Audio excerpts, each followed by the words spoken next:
welcome back to Tabletop Thoughts. Today I was going to continue the work we started in the last video when we made an overland map for Shadowdark. Here on the screen you can see the map that we made.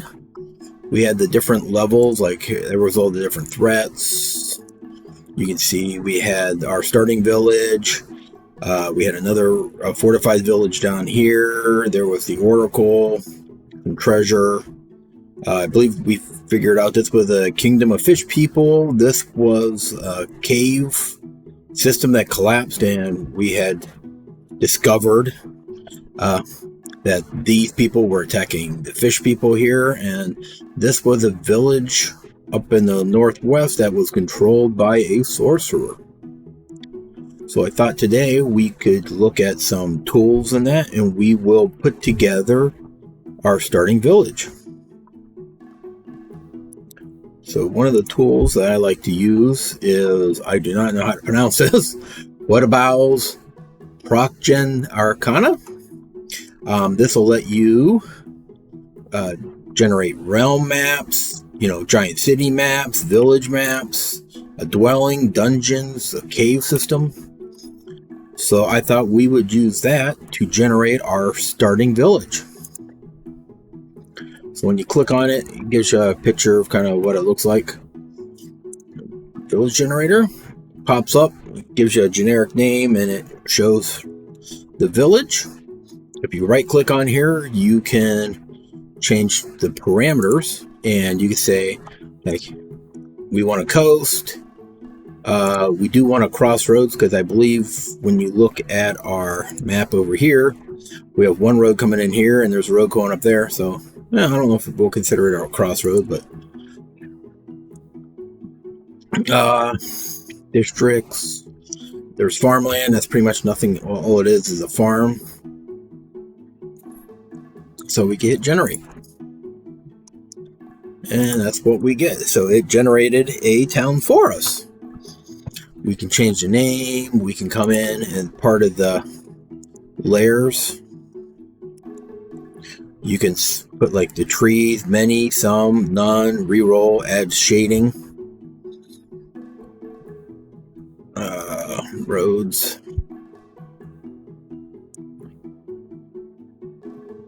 So if we look at, you can change where the sun is, so make it like it shines right in the center, or if the sun's over to the east. All very nice things. What I want to do is select style. You can put terrain, houses. You can change the roof on them, like gables. Yep.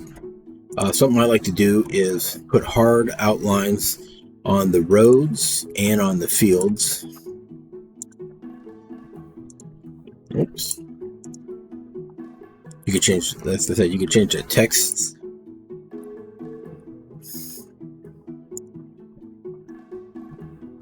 Alright, so I like doing that. That way you can see where the roads are. There's hard outlines around all the roads, all the buildings, the trees, the fields. Get a nice idea of what we got here. Name of the town. I automatically fill one in here. You can hide the population or you can show it. I normally hide the population. Players don't need to know that. And we get to give our town a name.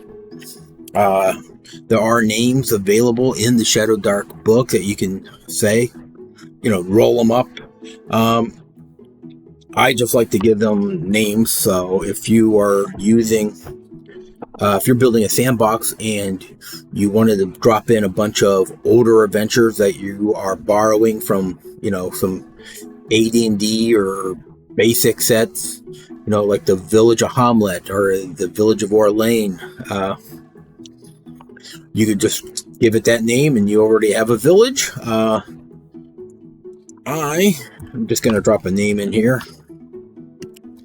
I don't know if any of you are fans of Viva La Dirt League. They are a comedy troupe that runs websites. They put a lot of stuff on YouTube. I think they're quite funny. My wife really likes them. So if you ever watch their skits that they do for like fantasy, they have what they call a game. It's called Skyrim. No, Skycraft. Right? Think about that. Skyrim's the real name. So it's World of Warcraft and Skyrim kind of put together. But their main village is called Honeywood, so we'll just give it that name. Okay. Now that we have a town name, if you are following along, on page 134, it says your village. We're going to roll 3d4, and then we're going to use that numbers to determine the districts we have, and those are listed in the D table right below. So the number that pops up in the dice will tell us, hey, is this, so having a D4, since 1 is slums, 2 is low district, 3 is artisan, and 4 is the market. So that's the highest we can get in a village. A 5 would be a high district, 6 is a temple district, 7 is university, and 8 is a castle. But unless you have a metropolis, you will not be rolling 8s at all. So, but under that, there is an alignment table, and then for each of the different districts, there is another table for each of those, so we can find out. So we could take this map, and what we'll do, save this as a PNG.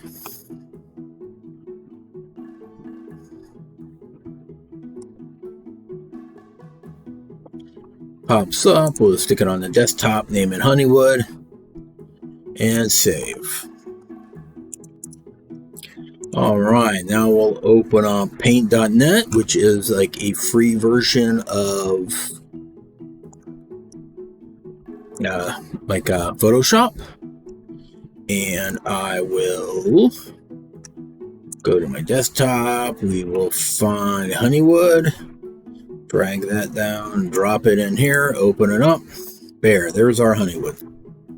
I'll make an extra layer on top, and then I will just roll my 3d4 here, try to figure out about where they are, and we will. All right, so what I got is a 4 up here, so this would be a market district up in this area. Up here along the docks and the ocean front, that would be a 3. That would give us a low district, and we have a low district back here. So this is all low district stuff over here. This one is a 4, so that would be a market. So market and low. So we can already see that this village is not a rich place, which when we made it, it wasn't going to be a rich place. It was just a little place on the outside, like in the borderland somewhere, that's just a place for adventurers to show up and start looking for treasure. All right, so I got my little handy dandy notebook here. So let's start with the market district. All right, market district. And each district will have 1d4 points of interest, and we roll 1 point of interest. And for a marketplace, you roll a d6, we get a 4, and it's rare and exotic goods.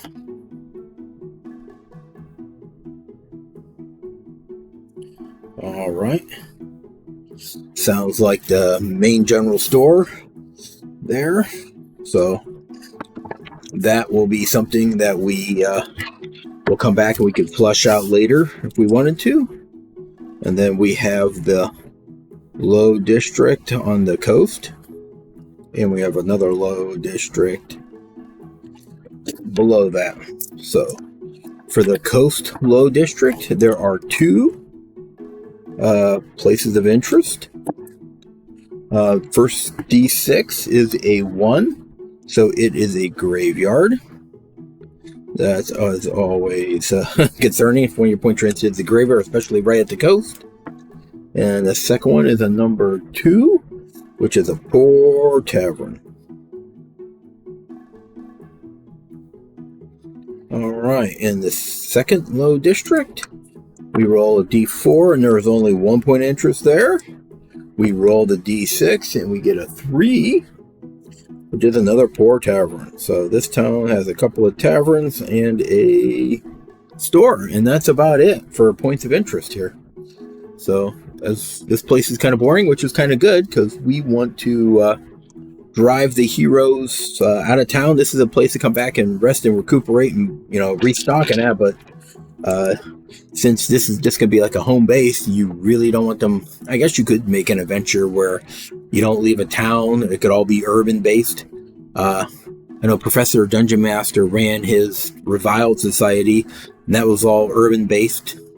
But for a sandbox campaign like this, you're going to kind of want to have this be a safe place to come back and go to, maybe get hooks and adventures and stuff like that, but you do not want them like just staying here, because that might be kind of boring if they never leave. All right, so on page 136 there is a tavern generator. This will allow you to roll, like we have pour taverns, so you will get to roll for 2 different drinks that are available and 3 different pour foods that are available. We can do all that kind of stuff later. We're just gonna go ahead right now and use a d20 and roll, and we will know. You roll it 3 different times and it'll give you the name. So d20. First one is 1. So the first tavern is called the Crimson. Second one is an 8. Dagger. That sounds like a terrible place. And a 4. They are known for cult rituals in the basement. All right. So, well, the Crimson Dagger kind of fits, if that's what it's known as. So, I believe in the last one we talked about, if we go back to our map, that we said that there was cults and that are up here controlling this temple. So apparently when they come into town to, I don't know, restock, resupply and stuff like that, they're probably going to hang out at that tavern right there on the shore. Okay. So on our other layer here, we can come over here, mark. Okay, all right, this is the market district. Okay, let's make it big enough that somebody can read it. Wow, that's still tiny. Okay, pick something like that.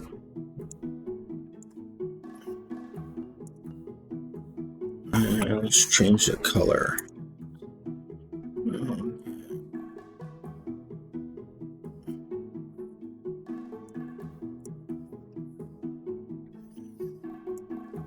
It's good enough for now, but so up here will be the market district. Down here is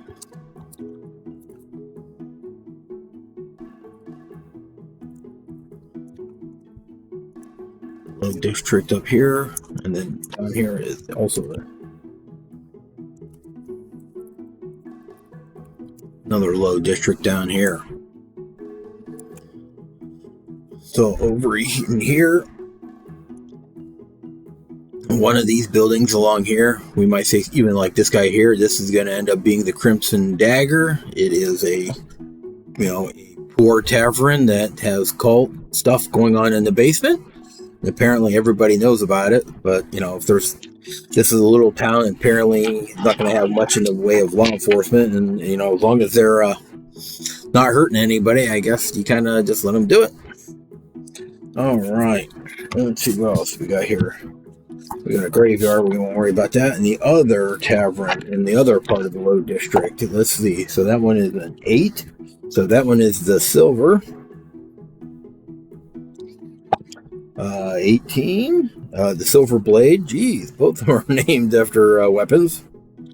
And that one is a 3, wizard patrons. Okay, so the other low district down here will have a tavern somewhere that wizards will patronize. I don't know if that means that if we go back to our original map, that this is a slightly bigger town. So I don't know if there's wizards here that travel up to here, or if we know there's an evil sorcerer up here. So maybe he's teaching magic, and those people, when they travel down to here to collect stuff, because this is a port city, although that is kind of a port city, but as you can see, this is all in snow and stuff like that. So they might come down here to get food and stuff like that. They might do a lot of fishing and that up here, but this would have grasslands and stuff like that. So they might come down here to trade for, vegetables and fruits and stuff like that they can't get up here. And maybe the wizards, when we look at our thing down here, the wizards like to hang out at the tavern in this part of town, where the cultists like to hang up at the tavern in this part of town. And over here is our shop. So if we go to the next page, for shops, it has rare and exotic goods. All right, so shop generator, D20. 13 is crown.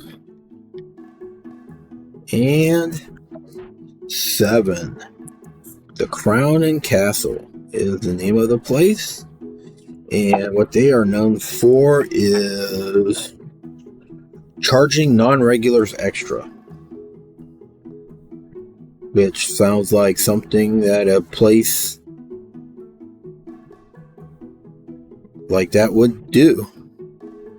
I mean, if you are a little border town, you're not going to try to screw over the locals here, because they might try to go get goods somewhere else. But like the players that are new in town, they might have a difficult time, especially in the beginning.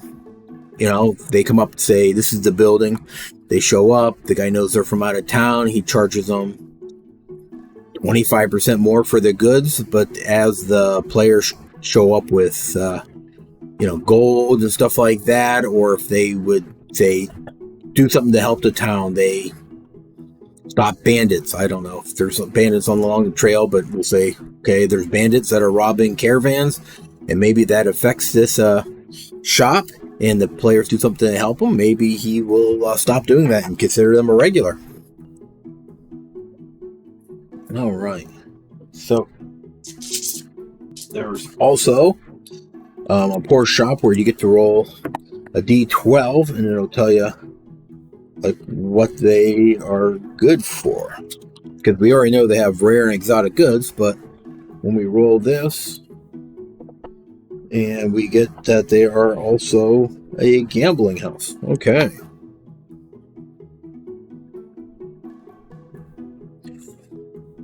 So maybe in the basement on a weekends or whatever, we haven't designed a calendar or anything for this yet, but there would be certain days maybe, or certain times of a month or something like that, where they're gonna run gambling out of there. Maybe they take bets on fishing, or I don't know what they would gamble, play cards or something like that. We can always work on that later, but this is how you kind of flush out a town to start with.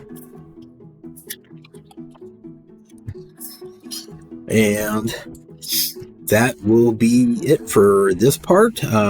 Next part, we can look at either building up one of the other towns or working on some extra background for this. Maybe we can, I know there are tables in the book where you can make up NPCs. Maybe we can, for at least the 4 places we have, we can generate the NPCs that run the marketplace, run the 2 taverns and stuff like that. That way when the heroes show up and they go to these places, we're not just, pulling names and all this stuff out of our backside. We will have some prep ahead. I know sandbox campaign is nice that you don't need quite as much prep if you're okay with improvising.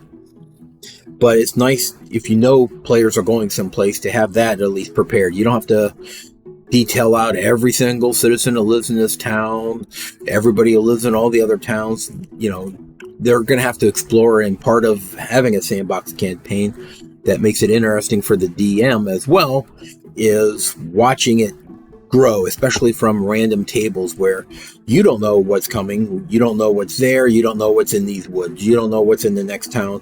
So as this all appears and you find out about it when the players do. It's always kind of nice for that. But you do have to have some prep. You can't just wing everything. There are some people who can, but for the majority of us, we have to have some background prep set up, so when the players ask some questions, you have some stuff that you can just give to them. And then, as always, keep notes. That way it's consistent. So if they come back and go, hey, they want to talk to Dan who's running a marketplace, and you forgot to write that down, and you start calling them Chuck, and they're like, I thought it was Dan. Then you're like, oh, Chuck, you have to try to, oh yeah, it was that. It's just kind of sloppy. All right, well, thank you. Thanks for watching. If you enjoyed this, check out the next video right here. It's packed with more great content. And as always, keep on gaming.